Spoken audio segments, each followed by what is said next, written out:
Hi, I'm Spencer Christian. On this episode of Tracks Ahead, we'll visit a high-rail S-gauge layout that is the culmination of a 30-year dream. Drop in on the family farm in southwestern Wisconsin, where we'll find something other than livestock. And we'll explore the history of an almost forgotten narrow-gauge line in Iowa. Let's venture into California Gold Country, where we'll find a state historic park dedicated to the preservation of the Sierra Railroad.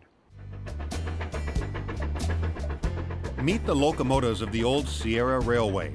They are the stars of the silver screen. No ego, just good looks. You'll find these beauties at Railtown 1897, a California state historic park in Jamestown. The old Jamestown train shops, part of the old Sierra Railway, were transformed into what is now called Railtown about 25 years ago. And when Hollywood found Railtown, it discovered gold.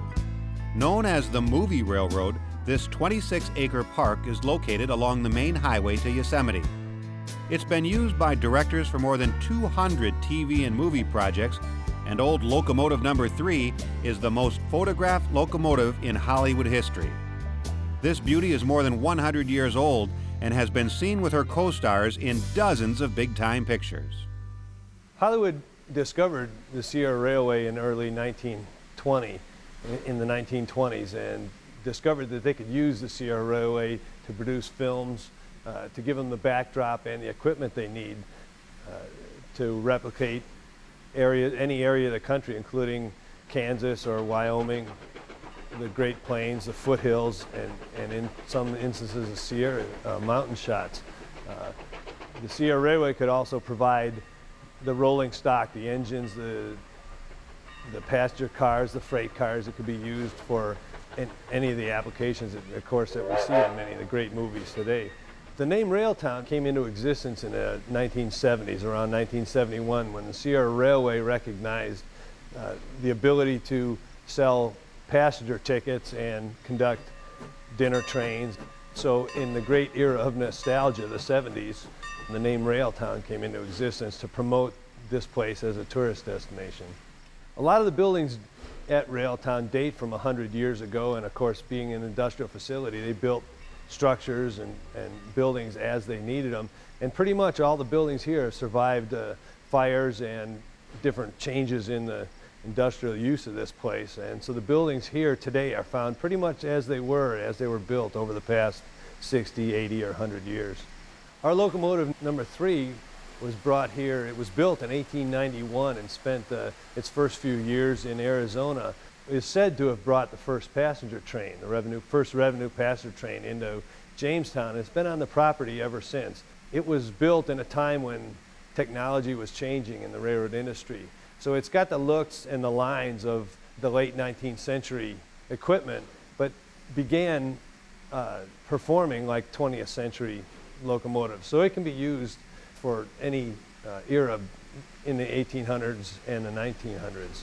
The Sierra Railroad had its first trains coming into Jamestown in November of 1897, and it was not too long before they realized that they needed to extend their line, and they extended it basically north into Calaveras County across the Stanislaus River Gorge, trying to tap into the lumber reserves that are on that side of the river.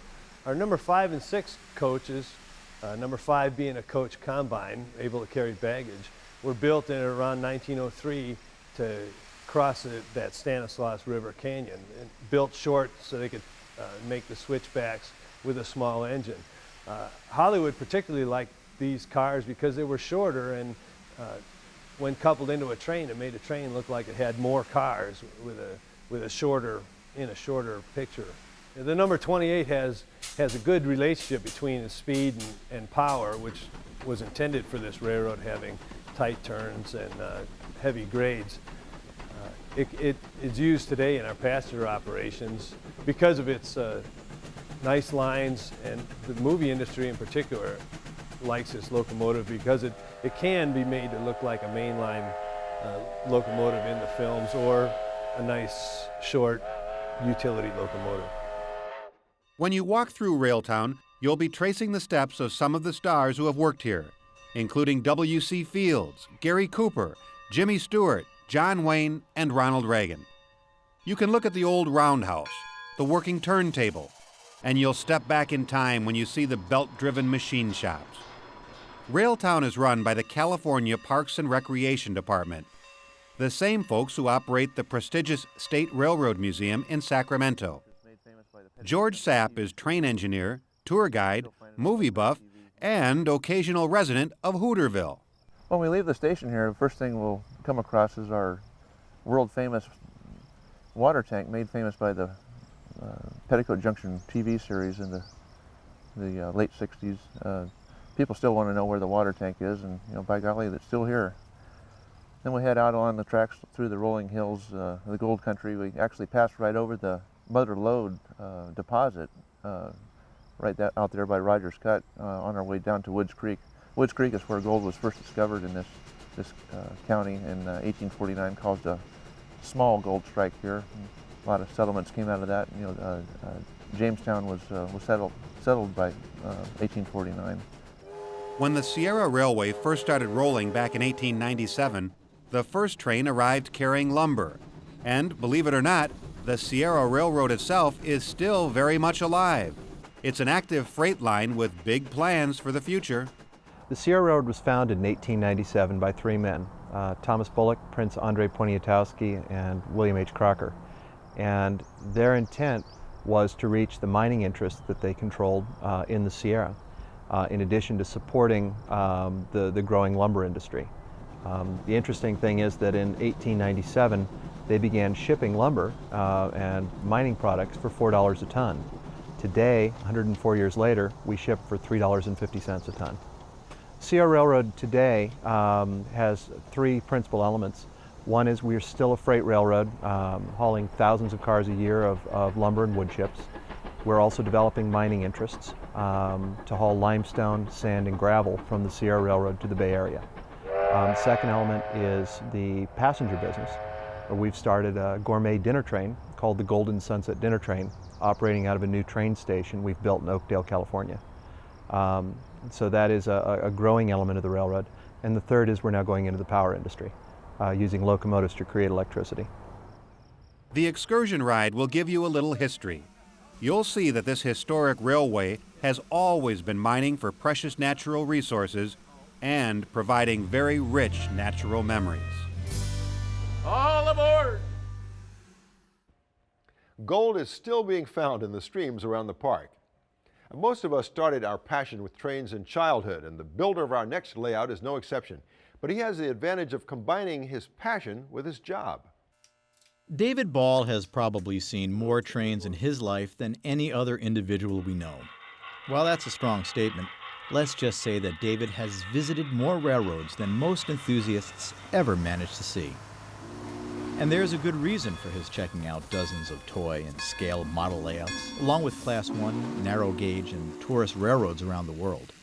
Since 1987, he has served as the executive producer for Tracks Ahead, the popular series on public television that highlights every aspect of railroading.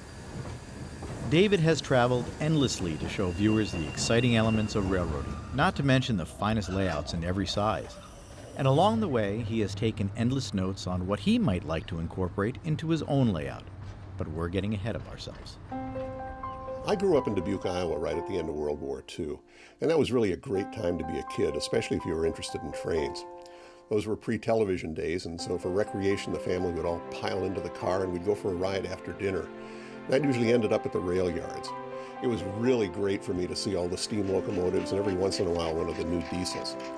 So buying a Christmas present wasn't really very difficult for my parents. I started off with a Hafner wind-up set, which of course I still have, progressed to some Marx Electrics.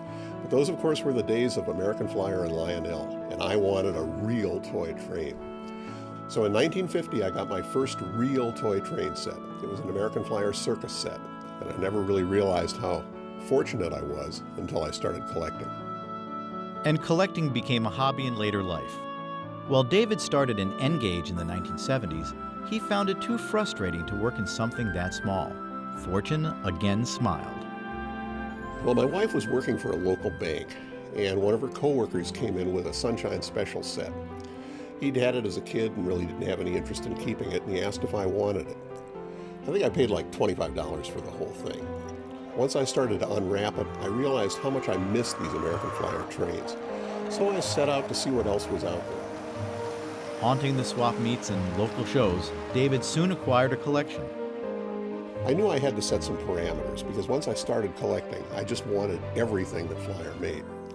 So I set out to collect representative sets between 1946 and 1966. The boxes of trains just kept expanding in the basement, and there was always the desire to build a layout. Finally, with his children out on their own, David found the space to begin construction. He had seen exemplary layouts in all gauges. Just what direction should he take? I decided on a high rail layout. These trains were toys, and I like to think of them as kinetic art displays. So exact scale really wasn't as important to me as just showcasing the color and the animation of the toys themselves. The resulting layout is on 2 levels and built so that a person can walk on it. No portion is more than an arm's length to provide easy access. David wanted to showcase all seasons. So my vision was to have the trains start in the big city and go through autumn to a winter village. Actually, I had an ulterior motive here. I figured if I used Department 56 buildings, I could get my wife interested and thus have a better cash flow for the construction of the layout. I hired a local decorative painter to do the backdrop.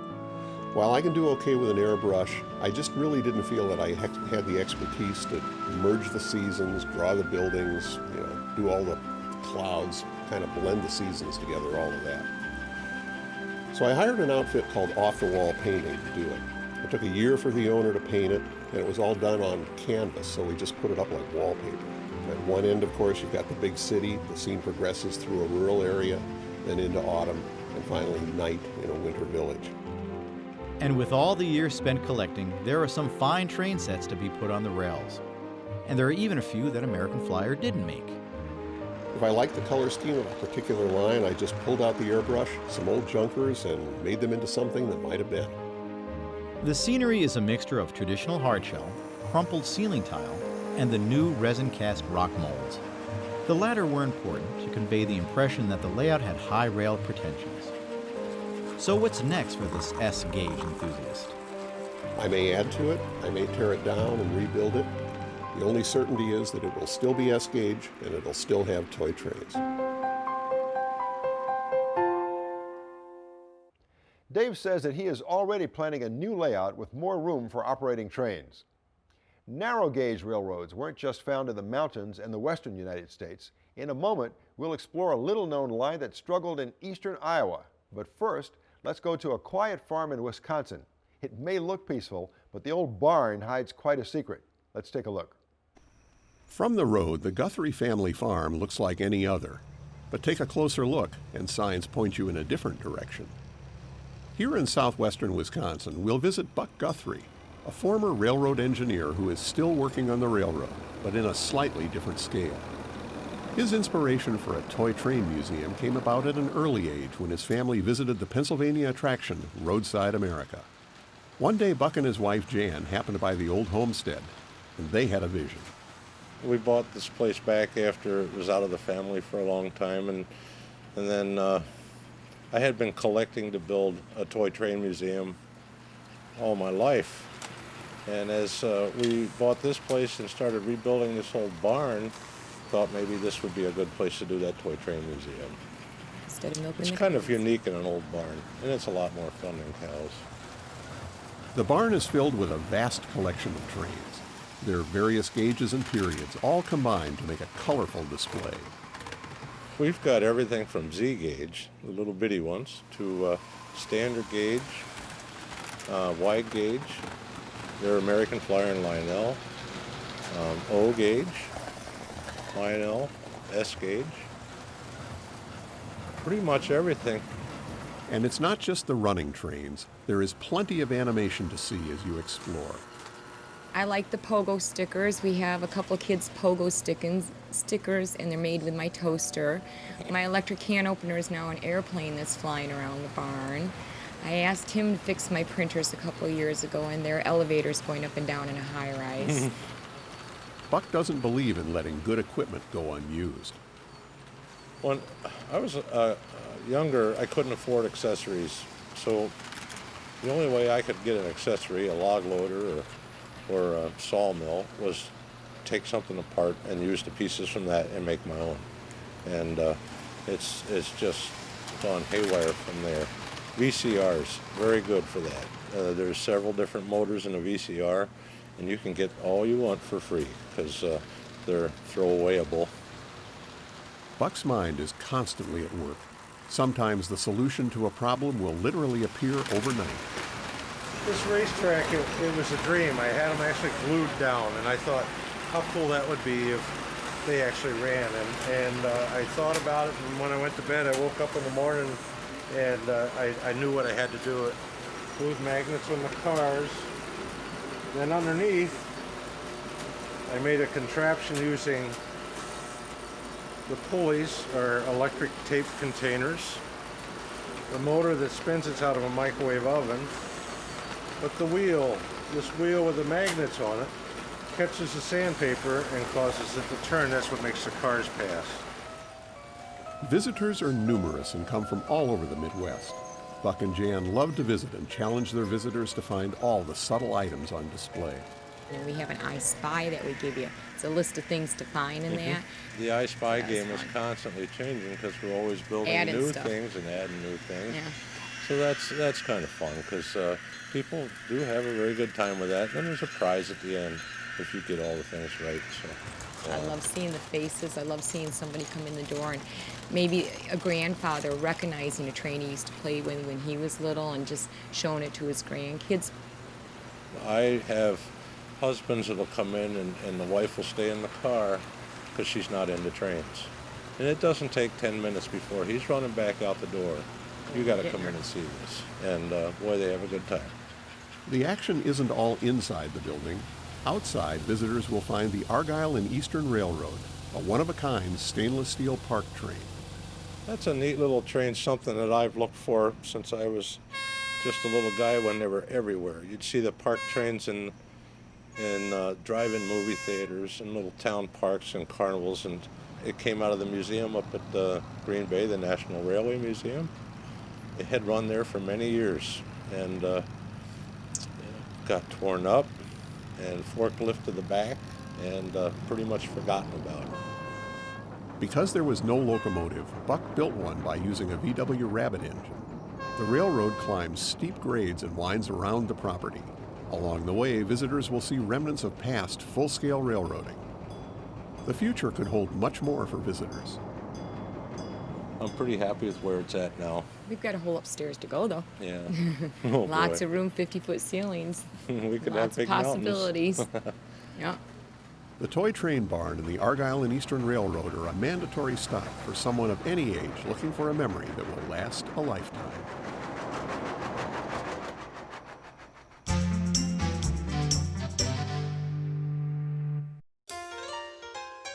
It was an exciting time in 1879 Cascade, Iowa.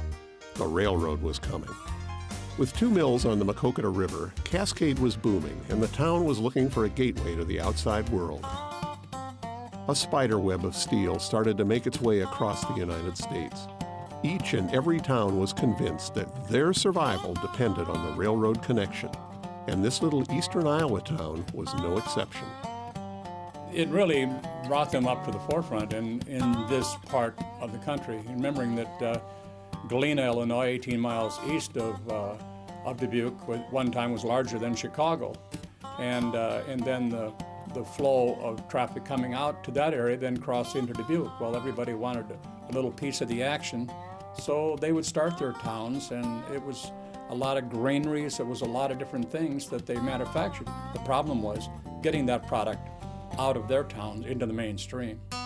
So the Chicago, Bellevue, Cascade, and Western Railroad was formed to connect the towns of Cascade on the west and Bellevue on the east, where the 36-mile line would connect with the great Milwaukee Road. The philosophy of many small railroads of the time was that construction of a narrow gauge operation was the best way to start. You could build a narrow gauge railroad for about maybe a fourth or a third of what it would take to build the same thing in standard gauge. Now the rails were 36 inches apart. As a result, you didn't need as much banking and grading because the locomotives weren't as heavy.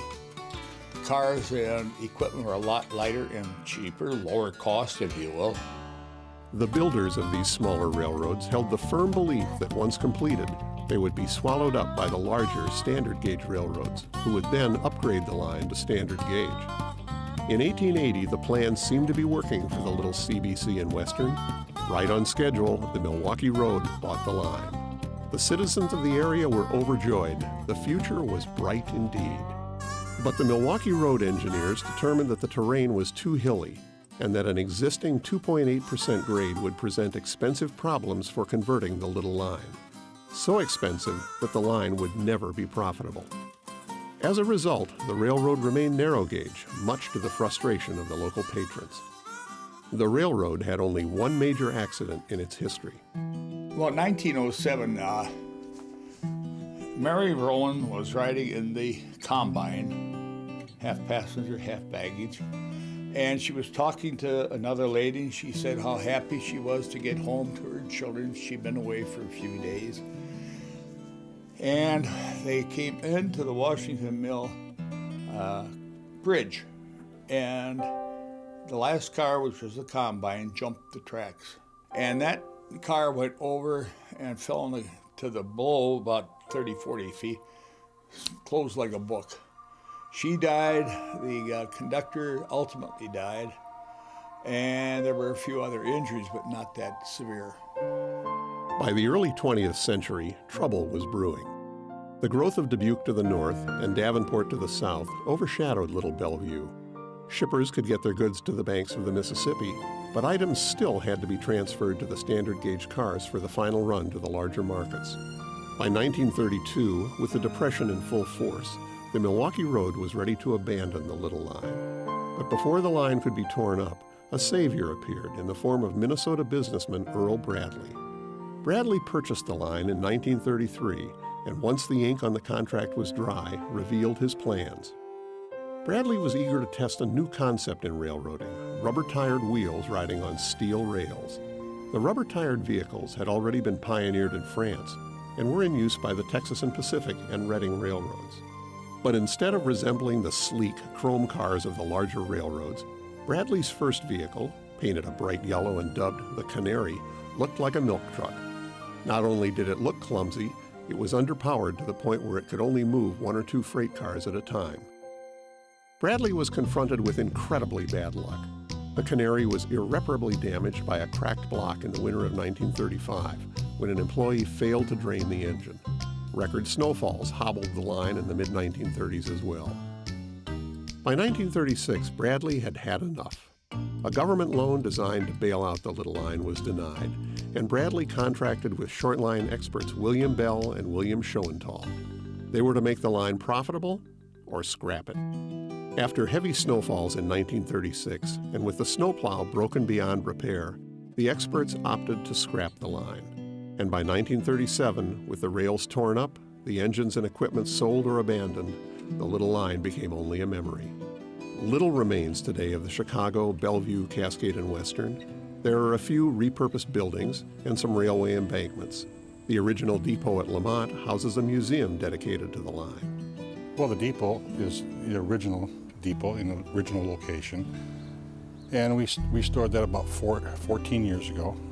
And the boxcar, we just picked up the boxcar about 2 years ago, and we plan on restoring all that. The caboose was built around 1880 by the Ohio Falls Car Company. It was built for the Bellevue and Cascade and was the only operating caboose on that line until 1936 when the line shut down. The caboose was then purchased by one of the engineers that used to run on the Bellevue and Cascade and was used as a storage shed on their farm until Jim Schrader bought it of Bellevue, Iowa. When Jim purchased the caboose, it was in very bad disrepair and started meticulous restoration of restoring it from the ground up. We finished the restoration on the car to make it roadworthy to pull behind the trains here and have been using it here on the grounds ever since, and we're happy to have it. Presently, Cascade, Bernard, and Zwingle are becoming a part of the urban spread of Dubuque. Of the little line, which held on for better than half a century, the only notable statement is that the railroad was 36 by 36 by 36. It was 36 miles long, it was 36 inches wide, and sometimes it took 36 hours to get there. The Lamont Museum still has some of the artifacts from the original line. Well, that's all for this episode. Please join us for the next Tracks Ahead.